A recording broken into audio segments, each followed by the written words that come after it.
Welcome to the Project Zion podcast. This podcast explores the unique spiritual and theological gifts Community of Christ offers for today's world.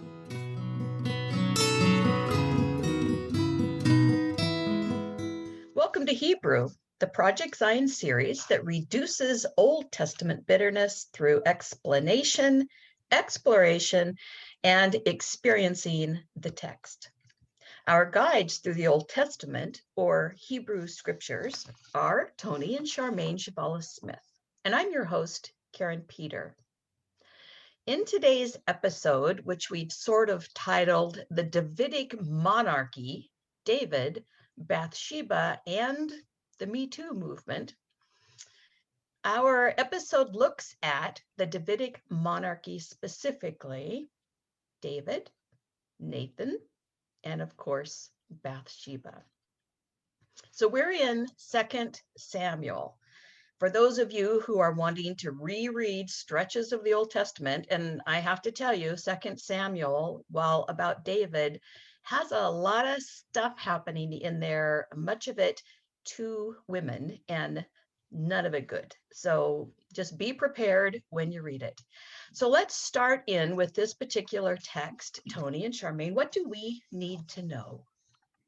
So first of all, we're in the books of Samuel and actually Kings too. And in our English Bibles, these are divided into two books, 1 Samuel, 2 Samuel, 1 Kings, 2 Kings. That's an old tradition that goes back to the Septuagint, which was the ancient Greek translation of the Hebrew Bible. The Septuagint translators took these books of the Hebrew Bible when they were putting them into Greek and divided them in two. And except in Jewish circles, pretty much ever since then, those books have been divided. In a Hebrew Bible, it's Samuel and Kings. So those are the books that we're in. And Samuel and Kings together tell the story of the rise and fall of an Israelite monarchy. So you start off in Samuel. It's the end of the period of the Judges, when the people of Israel are really this kind of loose confederation of tribes. And occasionally when dire need emerges, Yahweh raises up a judge. And we talked about judges in our last podcast. Judges, the Hebrew word shofet, a judge was not so much a judicial figure, though they could do that. A judge is more like a charismatic tribal military leader. And so that whole episode in their story kind of spirals out of control by the time you get to the end of the book of Judges. And so in the book, in the start of Samuel, the people of Israel start wondering about and asking for a king. And so what you have in Samuel and Kings then is a monarchy emerges. The monarchy passes after one king, it passes to David. And then David and his son Solomon are the monarchy at its height. And then the rest of the story in the Hebrew Bible going through the book of Kings is kind of a tragedy, almost a Greek tragedy, really, as the monarchy divides into two parts at the death of Solomon, a northern one, Israel, a southern one, Judah. And then eventually the northern one is destroyed by the Assyrians. And then by the time you get to the end of the book of Kings, the Judean monarchy, the Davidic monarchy, is ending in Babylonian exile. So it's kind of a wild ride through those two books. Going up, going down is pretty much how it happens here. So that's the storyline of the books that we're in. And let's go to some contextual features about this monarchy. So you might ask the question, so how did this loose collection of tribes, Israelite tribes, who shared some ancestors like Abraham and Sarai, and shared a language, Hebrew, and shared some founding sacred stories and rituals like the Passover and the Exodus, how did they come to create a monarchy sometime late in the 11th century BCE? The traditional date for Saul becoming king is 1020 BCE. So how did that happen? And the critical historian will give you a different answer from what the texts might give. Oh, well, this will be good. Yeah. So the historian's answer would be something like this. So as Israel is emerging in Canaan, something major is happening along the seacoast. A group of sea peoples who trace themselves back to the Aegean Sea, these people called the Philistines, are landing on the coast and setting up settlements. And so they are a superior military and political power. They're really well organized. They have superior weapons, superior Strategy. weaponry, strategy. They know how to fight well. And then you have these sheep herder people learning the ropes in Canaan, who have bronze weapons, not iron weapons, and who don't know what they're doing, actually. And so one historically plausible answer for why a monarchy emerges is that as those Philistines settle the coast and begin moving inland and start running into Israelite tribes, the Israelites realize that they can't, that what's been working for them isn't working anymore, right? So they need to have some kind of centralized authority, some kind of centralized way of creating an army that can withstand the Philistines. The other thing too is you have to remember Canaan is this little tiny neck of land that's sort of like the freeway between empires, Egypt to the south, and then Aram or Syria, and then Assyria and Babylon to the north. And everybody wants this little strategic piece of land. So tribes are just not going to be able to do it. So you have to have some kind of centralized authority. And a king seems like a good idea. And everybody else has one. Exactly. So, Heck yeah. we ought to have one too. So there are plausible, historical, social, cultural, and economic reasons why a monarchy would develop. Now, the authors and editors of Samuel and Kings, and I'm using the words authors and editors because what we have here in Samuel and Kings these are like community writing projects, right? These books are created out of many different sources. Lots of hands have been involved in them. The authors and editors of Samuel and Kings are finishing their editorial work on these books in the Babylonian exile. When they're trying to answer the question, how in the heck did we lose it all? So if the monarchy is beginning like around 1020 BCE, and these books are coming together in the form we're reading them in translation, sometime after 587 BCE, almost 500 years going on there. Mm-hmm. The people in exile are trying to think, what did we do to deserve this? How did we get here? How did we lose everything? How did we lose this monarchy? How did we lose our homeland? Right? They're asking theodicy questions. Where is God? Why did this happen to us? One answer, not the only answer, but one answer was the Deuteronomists' answer. The Deuteronomists, another school of thought in ancient Israel, their answer was because we were disobedient and we had a monarch and we sinned and we followed other gods. It's our fault we're here. We didn't So trust God enough. that's not a happy answer. No, it's not a happy answer. It's one of the answers. It's a theological interpretation of why they're in exile, and it's sort of overlaid throughout Samuel and Kings. Right. So I need to insert a question here because we have this through the whole situation, the Deuteronomist perspective. We sinned, we were disobedient, bad things happened to us because that's what happens when you're disobedient to God. That's a narrative that's still out there. Oh, yes. We hear it all the time. Yeah. After every natural disaster, you hear, well, this is God's punishment because whatever the city was that experienced the disaster, they must be sinful, and this must be God's punishment of them for that. So that's a popular reason that we hear. What are the other perspectives on that? Right. It's popular because people don't read the Bible very well. That's one reason it's popular. It's also popular because it's simplistic. And the people with whom it's popular never say it about themselves. Right. It's always an explanation of others. Right. Those people had this thing happen to them because, unlike us, right, they did something wrong, or they think something wrong, or they're for something in society that's obviously God is against. So, and I said they don't read the Bible well. They don't, because here's the deal: the Hebrew Bible has other explanations.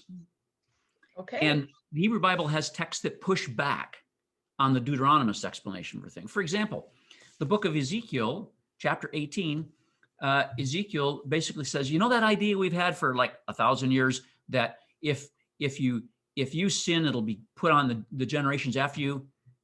Ezekiel says, God says, stop saying that. That's dumb.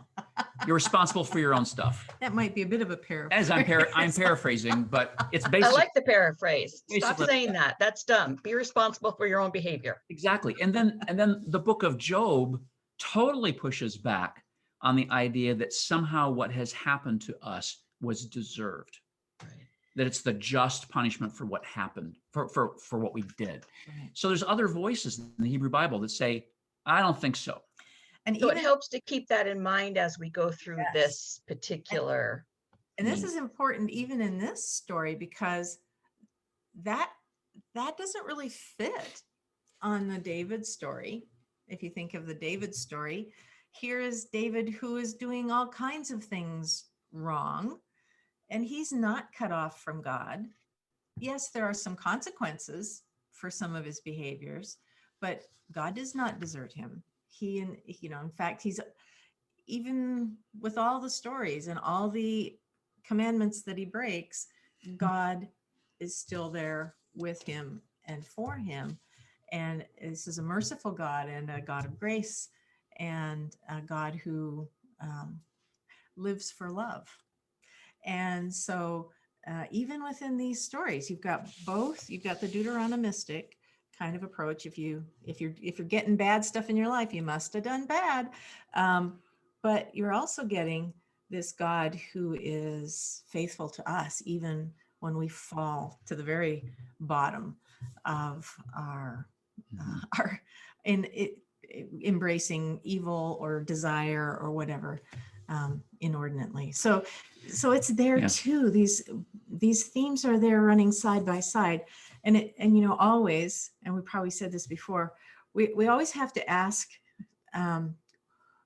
what is it about you that chose this theological perspective rather than this one, when they're Judgmental, angry God. Right.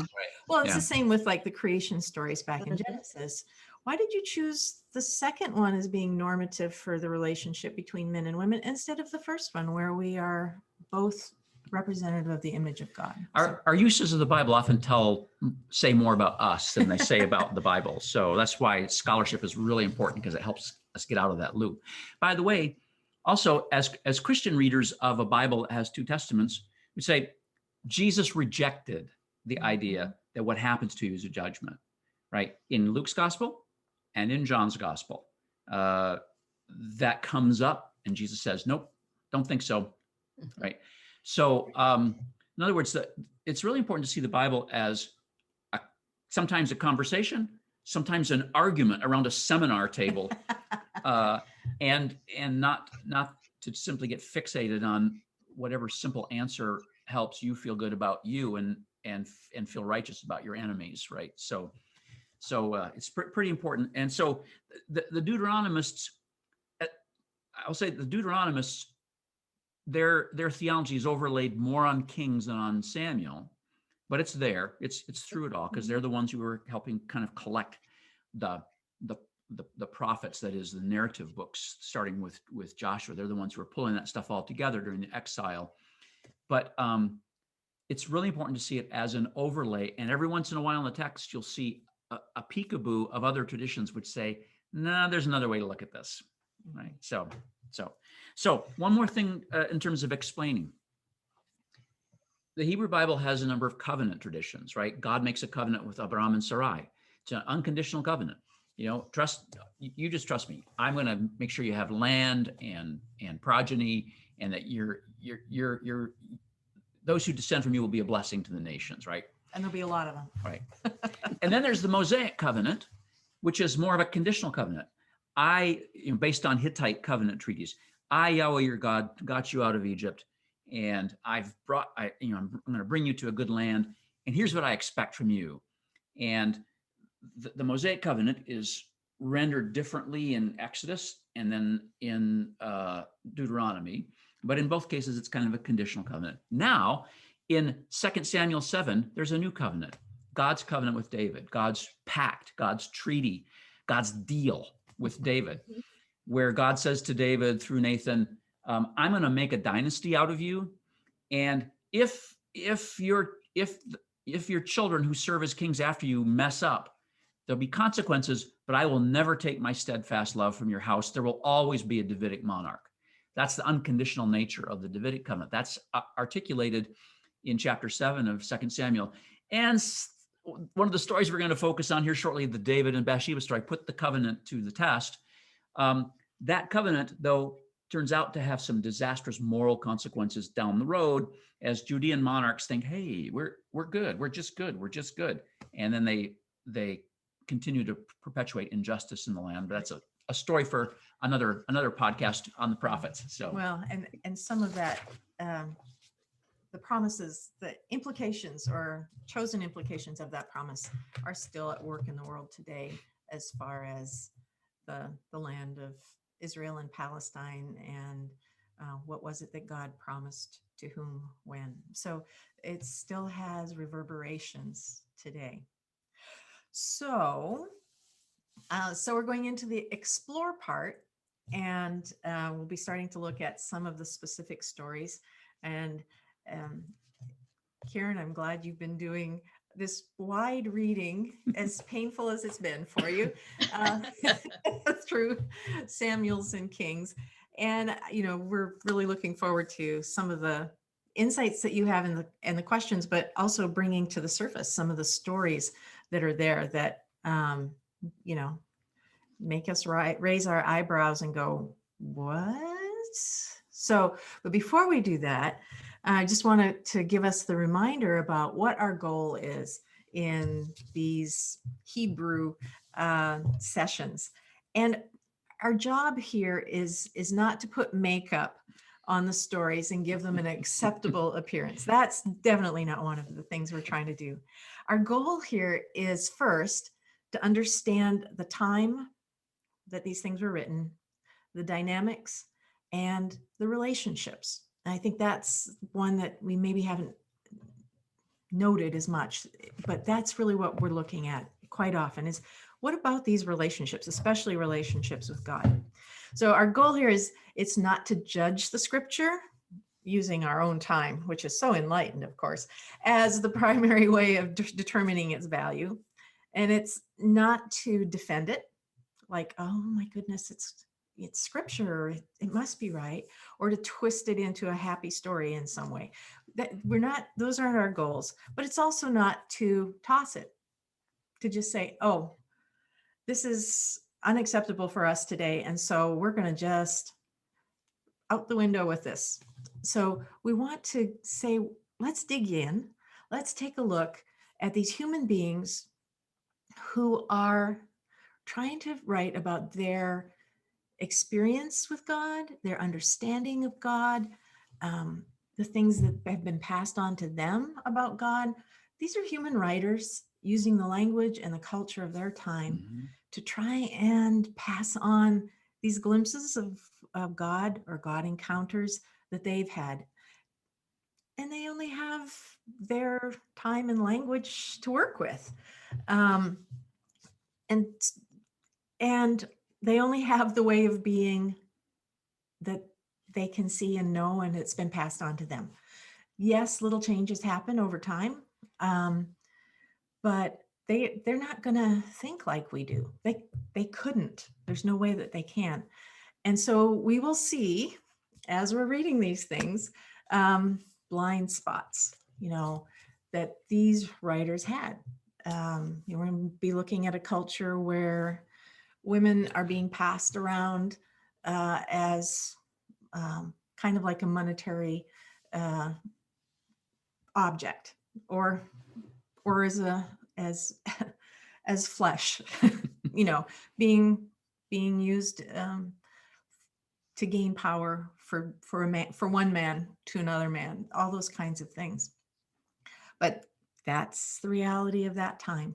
And rather than just saying, oh my gosh, that's awful, let's see what else they know besides the culture that they're a part of. So that's what we're going to be kind of trying to look in and saying, we have to check our desire to either judge these people in their time, or to skip over the ugly parts of the stories, because sometimes it's the ugly parts where we really get to begin to see what is the nature of God in this story. So scriptures are really not so much about the people or their cultures. It's what they're trying to point to about what is the nature of this God. And there's some pieces that they're going to say that we're going to say, doesn't sound like my God. and that's certainly something we need to be able to say, is that there's some elements of their understandings of God that, especially if we're using the Jesus lens to help us determine who God is, that we can just say, no, that doesn't fit. And we need to be okay with saying there's some ideas in the Old Testament, my goodness, so much a product of their time, they just aren't translatable. But there may be some that are. So we shouldn't be surprised if we actually find some things that they're saying that may speak to us. And so that's our approach, is let's listen to people's stories about what they think about God. Let's see if some of them fit for us, and if there's some things to dig out of their understandings that still have power and relevance for us. So we're going to hear him out before we either dismiss or simply gloss over. Right. All right. Or accept wholeheartedly as though this is exactly how we should all be today, which Right. there are people who do that. And so we're not Yes, going. they do. But again, read 2 Samuel, because that is not happening. So, well, it's really important for us to pay attention to the details in these stories, because if we don't, our own lenses and biases and presuppositions will get quickly overlaid on the story, and we'll think we're reading the story when in fact we're just reading ourselves. So when we get to this David and Bathsheba and Nathan's story, it's almost like a drama in 3 acts in 2 Samuel 11 and 12. And so this story is just really, oh my gosh, it's so disturbing and so gut-wrenching to read what's happening here, especially if you pay attention to the details in the text. Right. And I'm afraid that these are stories that have been glossed over so much that it's almost like people have taken the children's Bible version of it and just let that stand as good enough understanding of what's really happening here.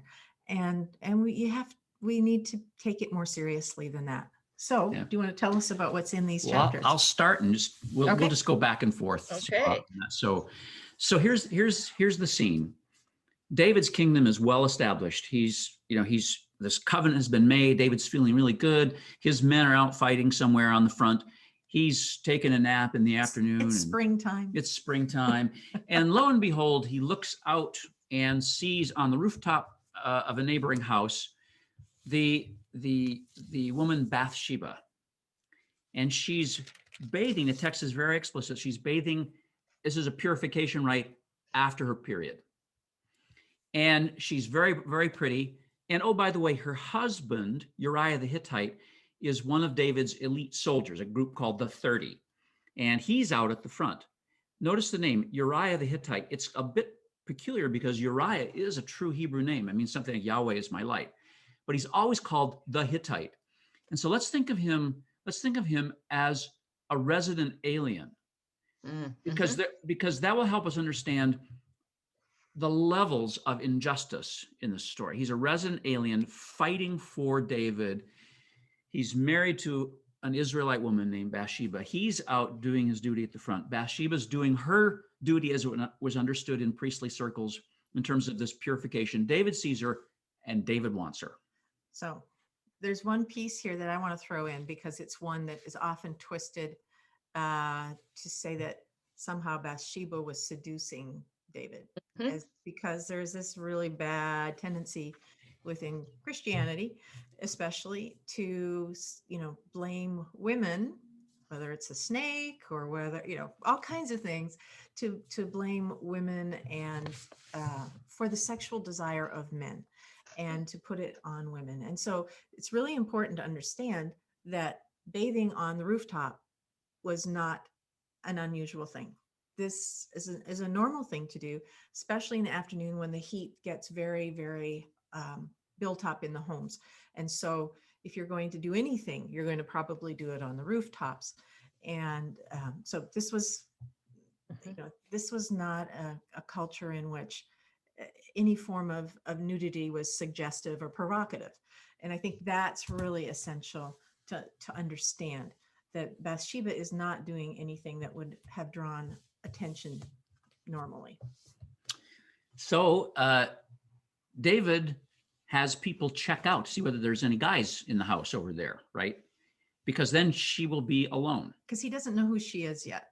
Right. So he asks, well, who is she? Yes. Yeah, and she's this, and she's Bathsheba, and so David sends people, and the text says they went and got her. Mm-hmm. Now, I can't tell you, I see this in commentaries all the time that describe what happens as an affair. No, there's not consent involved here. People from the Davidic monarch, the king, went and got her. The text says, and she came. Well, she had no choice. Right there. So in other words, you really have to see there are elements of coercion all through this story. Monarch, woman, male, woman. Patriarchal culture, woman way down low. Mm-hmm. And so this story what happens next, it needs to be seen as a rape. So I think it's important to really make it clear what the text says. He didn't summon her and she responded to his summons. He sent people to forcibly bring her to him. They went to get her. That's what the text says.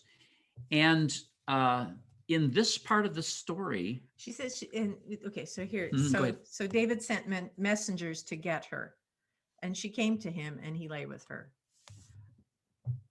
Right. But, go ahead, Charmaine. Sorry. But you can not even dinner first. I mean, there's just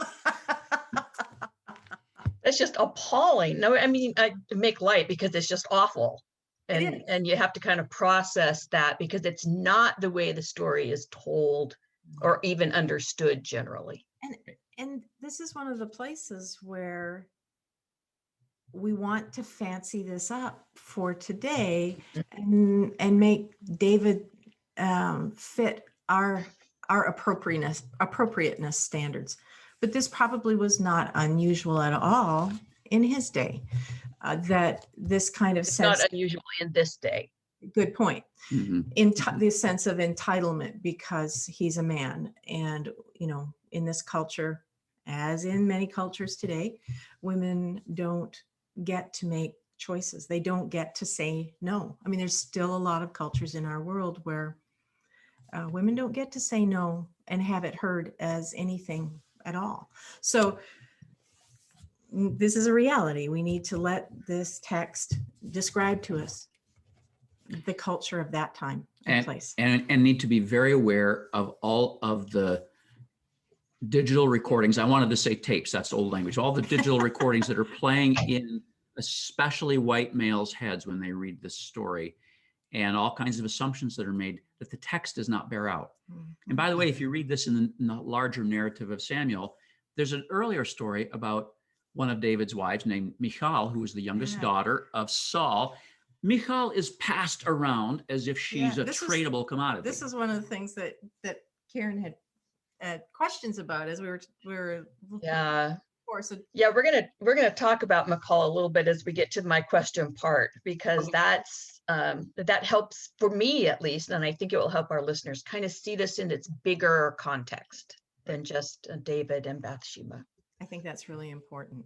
Sorry for interrupting. No, that's fine. I just want to make sure we got that piece started. This is a class, and we're just going back and forth. Yeah. Okay. So then the story goes from bad to worse, right? So in this part of the narrative, the only thing Bathsheba says is, "I'm pregnant." And this her, is in 2 Samuel, Right. the only actual thing we hear her say. right. So her husband, Uriah, the resident alien, with or without a green card, not sure. He's a resident alien with a Hebrew name. He's out fighting for David on the front lines. And when Bathsheba is pregnant because of David, David now goes into cover-up mode, Mhm. right? And so, as we tell our students when we're working through the story, there is no 1-800 who's the father in this time and place. You can't do a DNA test, right? So David sends a message to the front lines for a special meeting with Uriah. Very unusual to pull somebody off the front lines. Come back to the king. And David basically tries to get Uriah to go Yeah. home and sleep with To have Bathsheba, sex with his wife. right? David says, uses the euphemism, go home, wash your feet, which is euphemism in the Hebrew Bible for the feet are often the genitals. Go home and have sex. And Uriah, the resident alien, is being faithful to his vow, his military vow to not have sex as long as he's in combat. He refuses to do that. He sleeps outside, I think. Sleeps, yeah, and where Outside the door, I think, is where he and where the sleeps. Yeah. servants are. So everybody knows. And there is also this possibility that he senses that there's trickery about, and he doesn't want to be tricked into being unfaithful to his vow. So it may be that he's just a really honest person, but it may also be that he's like, wait a minute. Are you testing my commitment to what I've agreed to do? Mhm. Exactly. So it's really important here at this point in the story, Bathsheba, who has been coerced and raped, she's depicted as faithful to what she knows of the Mosaic Covenant. She's doing this ritual bath. Uriah, the resident alien, either with or without a green card, we don't know. He's come back from the front and he's being faithful to his vows. They are more faithful to Yahweh than David is. And David's like, I got to do something else. This isn't working. Because he can't get Uriah to cover his mistake by having sex with his wife, and then we can say, yep, this was his baby. So Uriah's not cooperating. So David, I would say desperate. Desperation creates all kinds of blindness. He's like, I've got to get rid of Uriah because he's going to know. And now all the servants in his household are going to know because they know he didn't have sex with his wife. So he works it out that he sends a message with Uriah back to the front to give to the commander, which is basically, it's a sealed one. So he doesn't know what it says, but it basically is his death. The plan for his death, which basically David says, yeah, you guys go into battle and then I'll pull back but don't let Uriah know, and basically set him up to be killed in battle. Yeah. Send him to the front. Right. Send him to the front with his death warrant in his hand. And that's what happens. Death warrant, right? that's the word I was looking for. Good. Thank you. So then the word comes back that Uriah was killed, and David's like, the sword takes one and now another, it just happens, though he's responsible now for the murder, for setting up the murder. Right. And and he's also committed adultery, and he is also coveted his neighbor's wife. Well, let's see. So he's at least on 3 commandments. Born false witness. So he's on 4. Lying as well. He's working on all the Big Ten here, basically. And, and I don't mean football or basketball. Right. So, but it's multiple layers of his behavior. It's not just one thing. We're talking multiple things. Exactly. And I think this is another thing we can identify with in our time, and I might be jumping ahead a little bit here, but it's this sense that somehow this is a patriarchy issue, that men in power must worry more about their appearance, how they're seen, than about reality. And David is desperate for this to not be seen for what it is. Yeah. And that's true today. I mean, Right. we see it all Oh, over, yeah. especially men of privilege, doing whatever they think is necessary to keep the image of them the way they want it to be.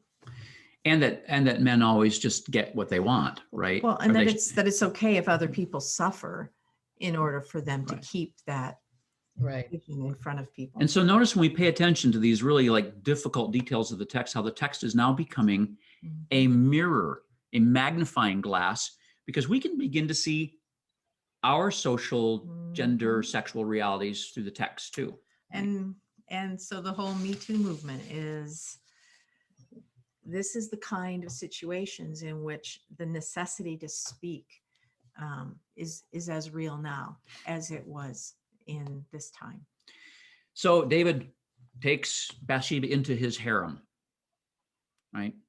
And it's so cool. I love this line at the end of chapter 11. The narrator of the story says, "But the thing that David did displeased Yahweh." Right? It's just like, so this is a place where the commentary on the text that's in the text is reminding the reader, this was really messed up. Mm-hmm. This was really messed up. And that God isn't condoning this kind of behavior. So then the next, this is I guess we'll call it the third scene in the play, is the prophet Nathan. And, in our next two podcasts, we'll deal with prophets explicitly, but Nathan is a prophet. The word prophet in Hebrew is navi, and it means somebody who's been called, who has a divine call.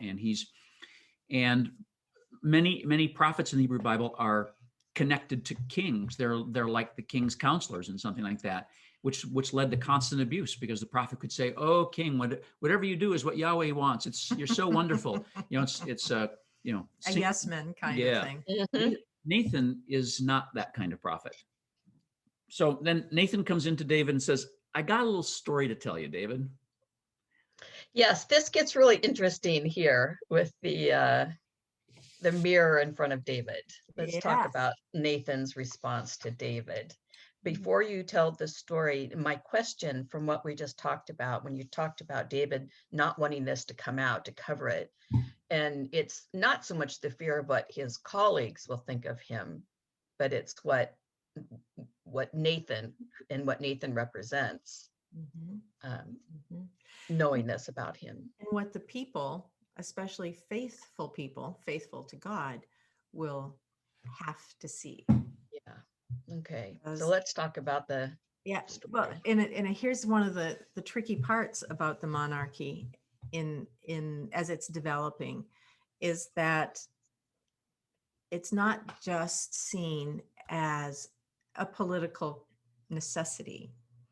There's the implication that somehow God may have anointed them, but also that they speak for God in some ways, or they represent God in some ways. And that makes this all very tricky, especially David's not wanting faithful people to see who he really is. So Nathan does the very prophetic job of calling out the king. And this is in ancient Near East, all kinds of monarchies had prophet figures, sage figures attached to their courts, who were primarily yes men and sometimes yes women, who were there to give the divine assurance, the assurance from the gods that whatever the monarch was doing was right. And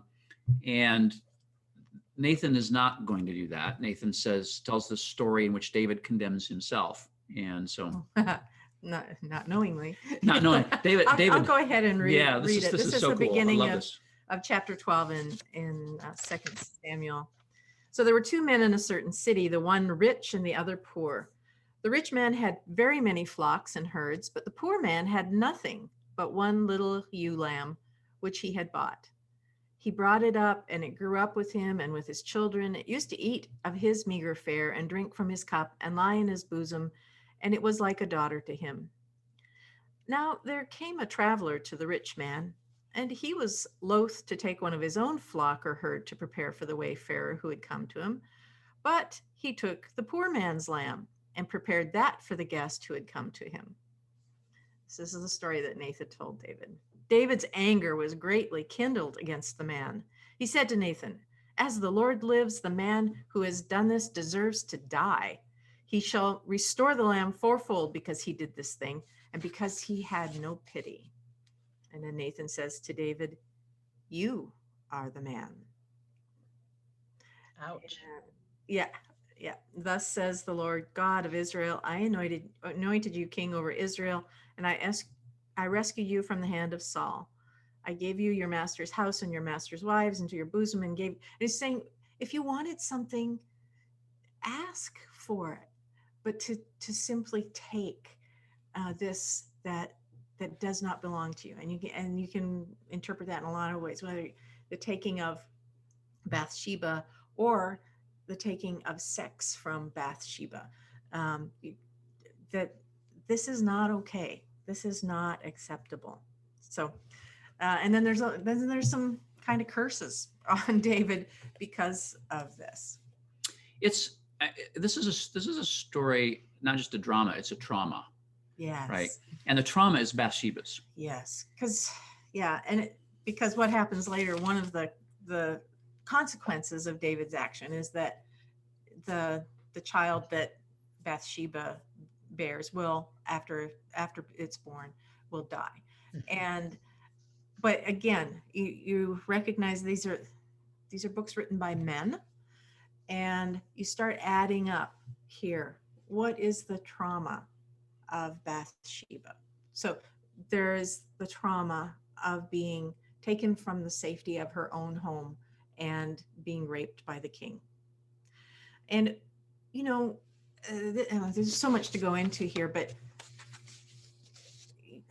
I think probably, well, maybe not all of us, but many of us have heard women who have been raped who after the fact say, well, I don't know if it was really a rape because, I kind of, it kind of made... I'd been drinking and I don't know what I said. Or I felt, his attention made me feel special. And so, and that insecurity that so many of us women have, that we aren't lovable, that we're not worthwhile, and that our worth is tied up in the attentions of a man. I mean, that's all going on here. And so, but, her consent doesn't matter here, ultimately. And so to say that this is rape, I think is very appropriate. That's one trauma. The next is letting David know and acknowledging to herself that she's pregnant. And then there is the death of her husband. We don't really know whether she ever knew how or why he died. That's not really clear. But she's in this mess, and her husband dies.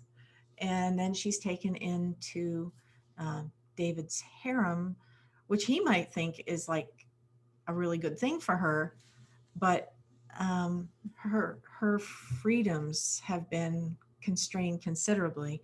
And then it's her child that dies because of David's action. So there's these ongoing traumas throughout. And I think we don't think about that nearly enough to recognize the injustice of all of that. And so Nathan's comeuppance to David about how God sees this as an act of violence, as an act of stealing the poor man's lamb that he loves. It is very powerful, I think, but it's only the depth of it is only recognizable if we acknowledge the trauma that Bathsheba has experienced on all these different levels. Mm-hmm. Yeah. Simply because she's a woman. I mean, all of these things that make her vulnerable are because she's a woman. And this will not be the last story of a woman traumatized by males in the narrative of Samuel and Kings. So, and that's just really here. if there's good news in this story, We're looking. If there's good news in the story, it's this, that the editors of Samuel didn't scrub the story.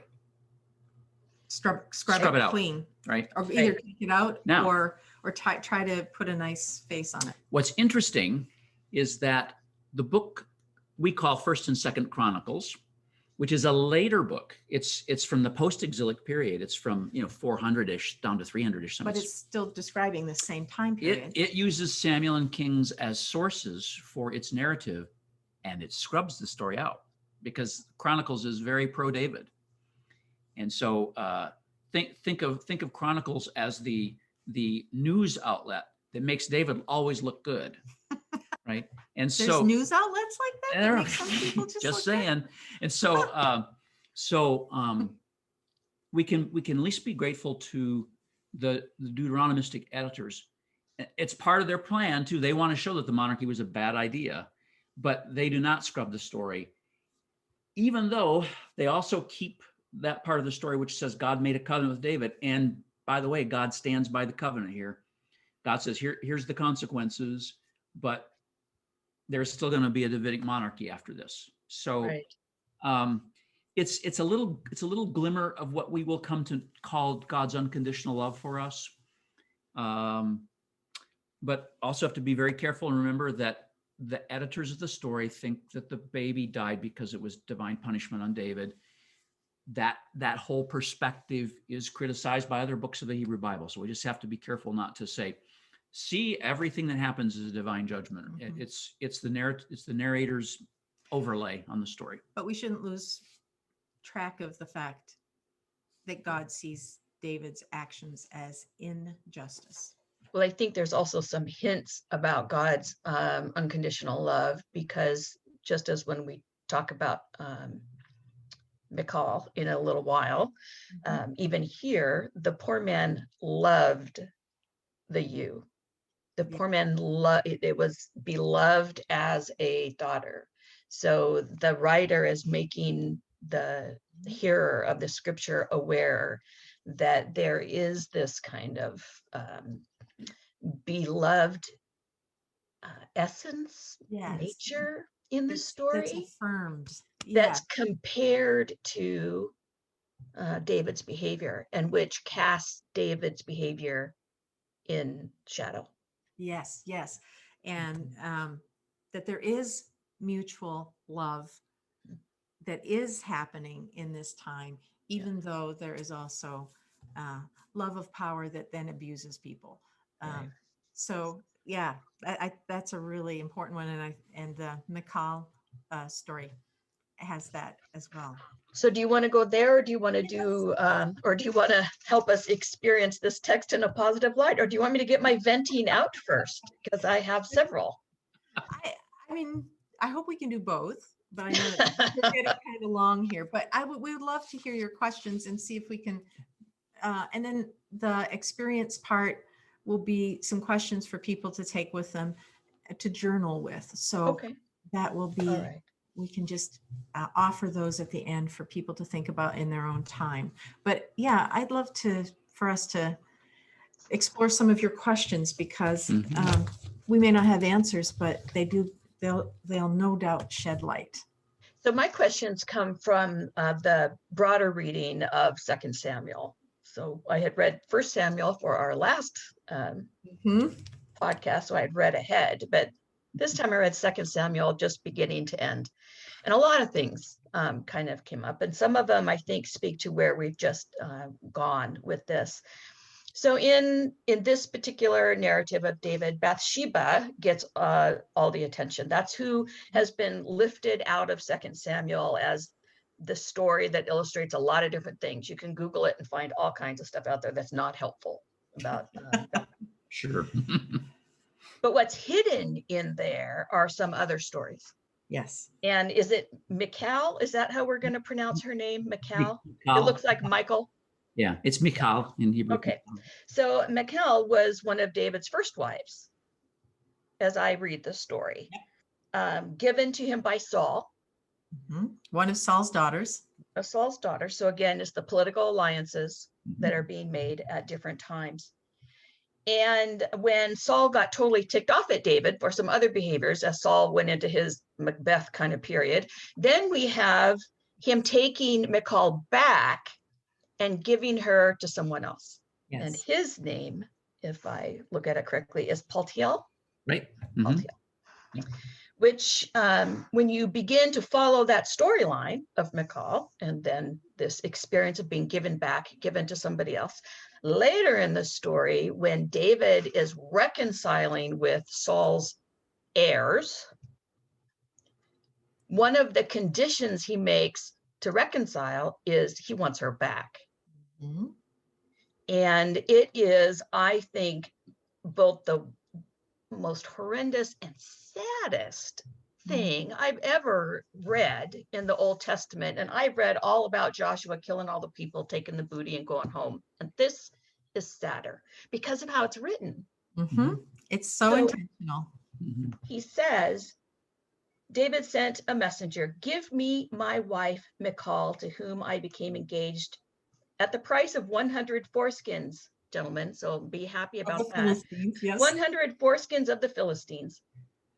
And I'm not even going to pronounce his name. And so he took her from her husband, Paltiel, the son of Laish, but her husband went with her, weeping as he walked behind her all the way.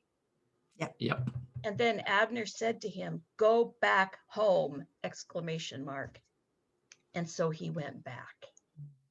Oh, that's just so sad. And so my question isn't so much, why is that happening and so sad, but why was it included? That's the perfect question. That's a good question. And because it helps us to see some of the things that the author or authors want to raise up. They want us to see how cruel this act was, how there isn't consensus. There isn't any consideration of other people. But also, again, it points to there being a kind of mutuality. There is possible to have mutual love and to have, this heartbroken man who is, pitifully following along and hoping that things will change, and finally being told they're not. You might as well go home. Yeah, I think that's really important. It's doing one other thing as well. And that whole argument about the monarchy, about was it a good thing or a bad thing? Right from the beginning, one of the arguments is, if you get a king, here's what's going to happen. He's going to take your daughters to put into his harem or to serve him in his, abodes. And he's going to take your son to wars and have them killed. That was the warning. Yep. Yeah. And so this is that part of that argument still going on. Look, what we warned of is happening right here in front of us. I don't know if you read what happens later with Michal. So that's the next part of this. Good. Is something happens later that we that we hear about as we're learning about the Bible growing up. We learn about David returning the Ark of the Covenant to Jerusalem, and he dances before it in his loincloth, and his wife, clueless, if you just accept how you're taught this, his clueless wife, who obviously didn't understand the importance of this event and didn't understand that David was dancing around naked because he was worshiping God, she chastises him for it. Well, that's how it's kind of tossed out there. And if you don't know the backstory, until you realize that's Michal, and she has every right to think he's a Looney Tune and be totally ticked off at him, because this is what happened to her. Exactly. And she is disgusted with him for basically exposing himself in this dance of ecstasy. But she says, you had no consideration for all the women who were there that you just exposed yourselves to. And he said, oh, they loved it, right? She calls him like any vulgar fellow. Yes. And he says, oh, those handmaidens they think I'm amazing. And so, yes. And so, yeah. And if we know the backstory, then we can start to see, because in the very beginning, she loved him. she loved him. She wanted to be with him. And now she has seen all these other sides of him, so to speak, Reality of him. And she's disgusted. And if you, I'm sure you read what happens right after that, after she So corrects him. it's not just Michal, though. No. It's not just Bathsheba and Michal. Then we have Tamar. Mm-hmm. And what happens to Tamar in 2 Samuel? So there's not just rape, but it's incestual rape by David's son on his half sister, Tamar, and David's behavior towards that. He's the one that commands her to go to his son. And then he forgives his son. I'm paraphrasing what I read, but because he loved him. Yeah. And it's what does that say about how he felt towards his daughter, right? Or just in general about how we cover up other people's behavior and don't hold people accountable to behavior. So we have Michal, we have Bathsheba, we have Tamar, and then towards the end of the story, we have David fleeing as army comes in, and he takes all his primary wives, his first tier wives, with him, but he leaves behind what's called the secondary wives, and the leader of the incoming army enters the harem and basically is allowed to have sex with the secondary wives. So there's just layer after layer of this kind of behavior, which really mirrors David's behavior. And if we're looking at what it is. And is behavior that is commonplace and accepted. I won't say acceptable, but accepted. In that. So when we read this, we don't want to take, as you said, our own lens as women, and hopefully strong feminist women, and just go, screw it, I'm not going to read 2 Samuel. We don't want to do that. And we want to try to have some value in the content.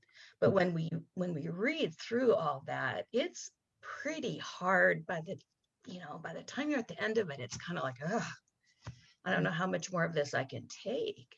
Yeah. So I think that's a totally necessary reaction to the text. And there's so many ways that the text is trying to show up the monarchy and monarchical power and male privilege for what they are. The text does that. And we have to pay attention to that as readers, that the text is actually a Rorschach test on our own. It can be a Rorschach test on our own gender inequalities, and that's one place where the text can be helpful to us. It's like, oh, too bad. I wish we could say, well, this is just the Iron Age. Oh no, this is the 21st century. This is us. This is the United States. This is places like the Congo where women are constantly used as, they're raped as a way of diminishing them and others, and demoralizing their whole. Right. So this kind of stuff is constantly going on. And this is a piece that I was going to say earlier, but I think it fits here too. and I said that all cultures have blind spots, right?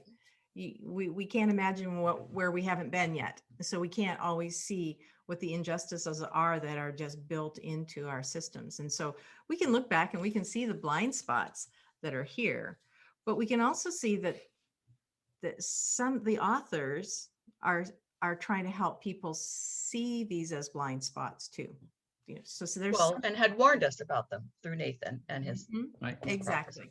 So there's that starting to help people imagine there's another way. There's another way of being, of respecting each other, of living.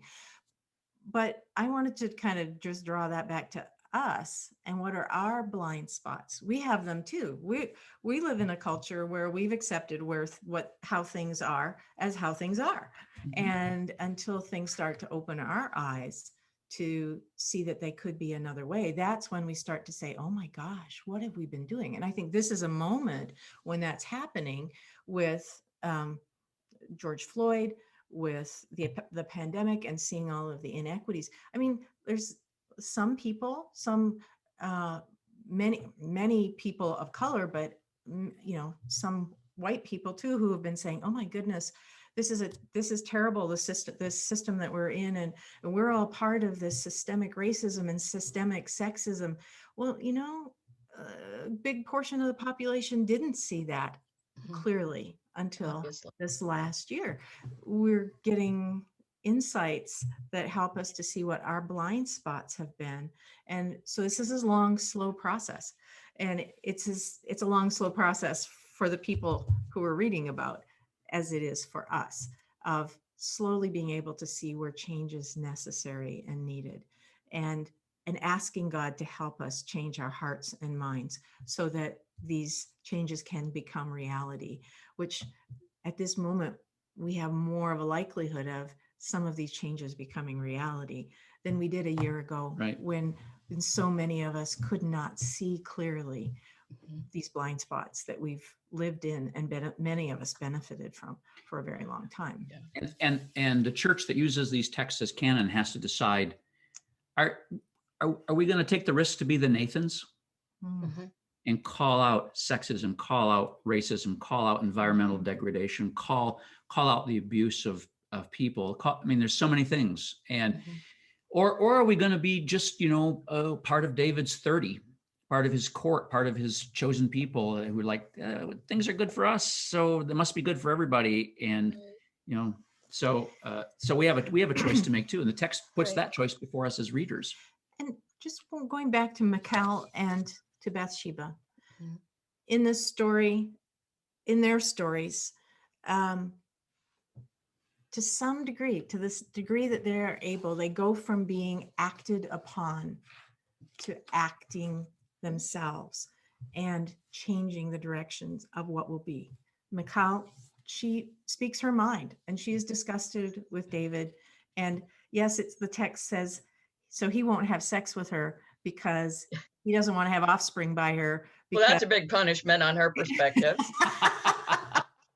Yeah, exactly. She's like, woohoo, I'm free. So depending on how she felt about all of that, yes, she might have been relieved. But she did what she could do. She was honest to herself. Bathsheba, later in the story, this is in 1 Kings 1, chapters 1 and 2, where with, again, Nathan's help, so read here, God's help, she's able to save herself and Solomon, her son, young son at this point, and put the monarchy back on track to with a king who loves God. And so she goes to David. He's near the very end of his life, and she says, "Did you know that your son, what's his name? Shoot, can't remember it. Sorry. I wrote it down, and I can never pronounce it properly. Adonijah. Sorry. Adonijah. There it is.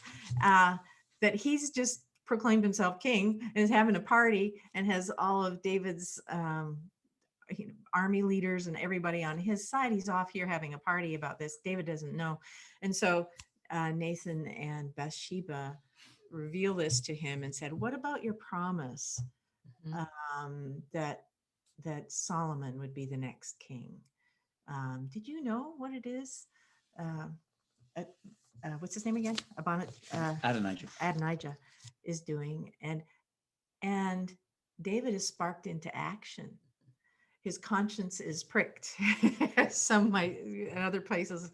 And he remembers his promise to God, his promise to Bathsheba about Solomon, and gets right on it. And, and Solomon is anointed and made king, and the vast majority of the people recognize that. So Bathsheba's willingness to speak on behalf of herself and Solomon and the promises that David had made, she is now one who is acting instead of just being act upon. So I think that's another thing to take from these storylines. And even within the severe constraints that are on Michal or on Bathsheba, I think certainly a feminist lens and a liberation lens would look at these texts and say, these stories, even within constraints, we have to say the whatever no we can say to the powers that be, we have to say it, right? Even if it doesn't seem to get us anything, the no to David, or the no to whatever that is oppressing, abusing, discarding people, whatever no we can say, there's a moral prophetic obligation to say it, regardless of what it gets. Right? I think that's a really important there's a theme in the story. cumulative change that happens.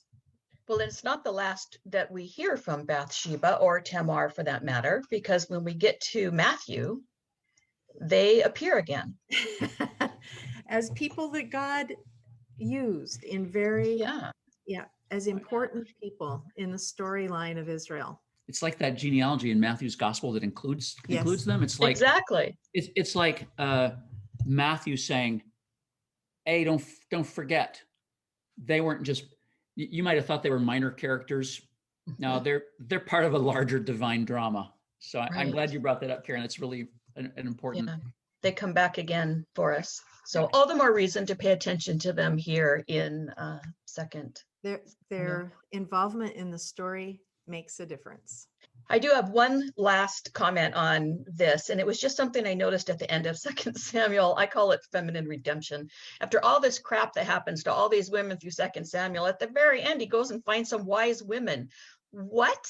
Where did they come from? Who were they? In the commentaries, it says, oh, they could have been like left over from the tribal period. Nobody told them that they weren't important anymore. What's the deal? Are they like the crones, the herbal healers? Who are these wise women? Probably they're in the style of Deborah, who was the judge, who was a judge. She was a military leader. She was a prophet of sorts, and she was, the early people came to her for advice as well as for counsel, and so I think it's probably that kind of that sense of that.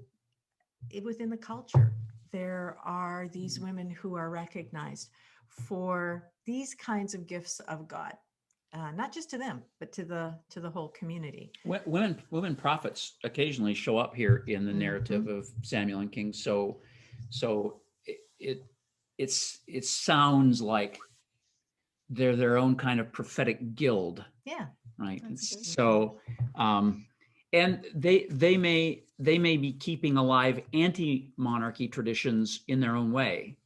So it'd be interesting to pursue that with a number of feminist commentators on the text, just to see where they would go with that. But right. Yeah, so I just found it interesting at the end of all this trauma for women that we kind of conclude the women's perspective in the story with these wise women. I think that's an interesting editorial literary device, if you will. Exactly. Again, why was this included? Exactly. Okay, those are all of my observations, questions, and venting that I had to do after reading about this. Oh, these texts, it's gut-wrenching. These texts, if we go there and if we're willing to take them seriously, they're going to touch us. They're going to trigger us too, and they're going to challenge us to not flinch away. And I think that's Scripture should do that for us. Absolutely.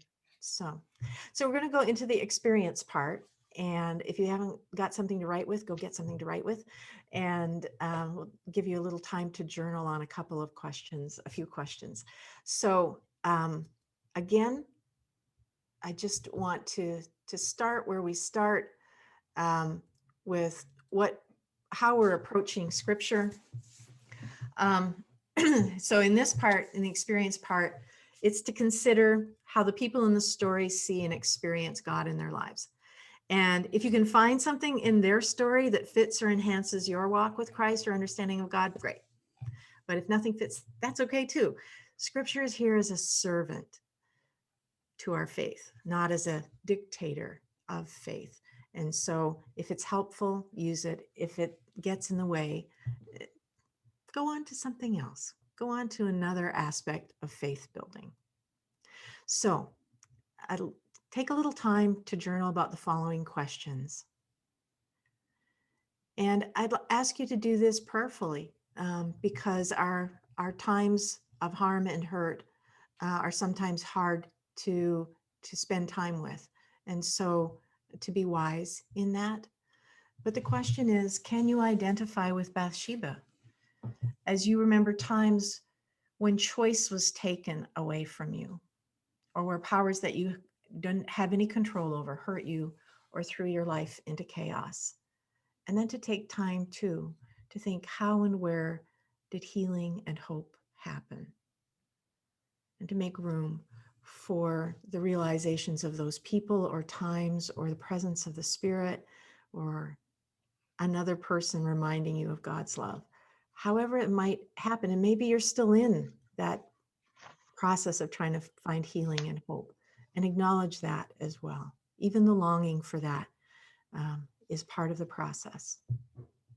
So the next, and this is the part I was just telling you about in 1 Kings, where Bathsheba's speech to David opens his eyes in a way. And,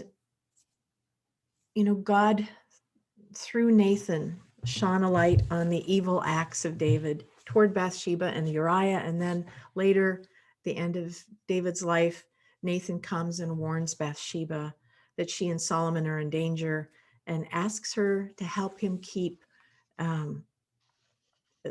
Adonijah from becoming the next king. And together they convince David to act. And it's Bathsheba's speech to David that stirs him to remembrance and to action. And so in some very real ways, she becomes God's voice to David, reminding him of his own integrity or whatever is left of his integrity. And so I want you to consider for yourself, when has God helped you speak or act for justice?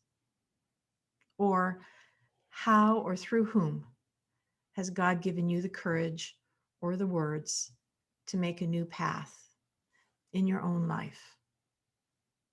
As we think of Bathsheba, of Michal. So take a bit of time with these questions and see what it might reveal about what you know about God, about your story with God. Thank you, Charmaine. We are coming to the close of what ended up being a rather long episode about David, Nathan, and Bathsheba, but I do want to give you the opportunity if there's any last thoughts or comments that have come to you before we close out, or maybe tell us where we're going in our next episode. I think I would say that any action towards liberative justice, however small, matters. That's something I learned from these texts. And in the digging in and the going through all of those feelings, the question for me became, how do we get a changed and better world? And how do we get there? And I think in this story, Nathan's words, brave, courageous actions by people, it's one step at a time. Change happens one step at a time as we realize, as our eyes are opened, as our hearts are broken. It's one realization at a time, one mistake at a time, one apology at a time, one epiphany at a time, one little success at a time. And that's how we move forward towards God's imagined world. For next time, we will be considering the prophet known as Isaiah of Jerusalem, who's got a book named after him, but he's not the only author writing in that book. It's like a big conglomeration of many of words from several prophets, but we'll focus on Isaiah of Jerusalem. Which is basically the chapters. Isaiah of Jerusalem's oracles and roughly chapters 1 through 39, with some exceptions, right? Always exceptions, absolutely. A whole lot of editing going on in that book. Yeah, and you don't have to read all 39 chapters. But Oh, thank you. also just a reminder that Font's writings on many of these things are pretty concise, and he gives a really nice background. So if you're using that text, take a quick look before you start reading. He'll give you some sense of the landscape. Excellent. Reading Isaiah will help us deal with the question, a good community of Christ question. So what does it mean to be a prophetic people? Oh, this is good. I'm looking forward to that. Not to reading the 39 chapters, but definitely to the discussion. So before we close out, I think this was episode 6 of Hebrew. So we're just rolling along here. Before we close that out, I want to give a shout out to my friend, Reverend Rock Fremont. He's a UCC pastor down in Arizona, who, when I told him what we were recording, he called my attention to an article out of Christian Century. So listeners, if you're not familiar with Christian Century, it's a periodical of which you might want to be familiar. So I would encourage you to Google that and look it up. But there was an article by Anna Carter Florence titled "Read the Rape of Tamar and Pay Attention to the Verbs." And in light of the closing thoughts that Tony and Charmaine just gave us, I'd say that will be a really wonderful, painful and wonderful read to help continue to make sense of some of the things that we encounter when we read scripture. So between now and then, thank you, Tony and Charmaine Chavalas-Smith, for guiding us through Hebrew scripture, what we call the Old Testament. I'm Karen Peter. This is Project Zion. Thanks so much for listening.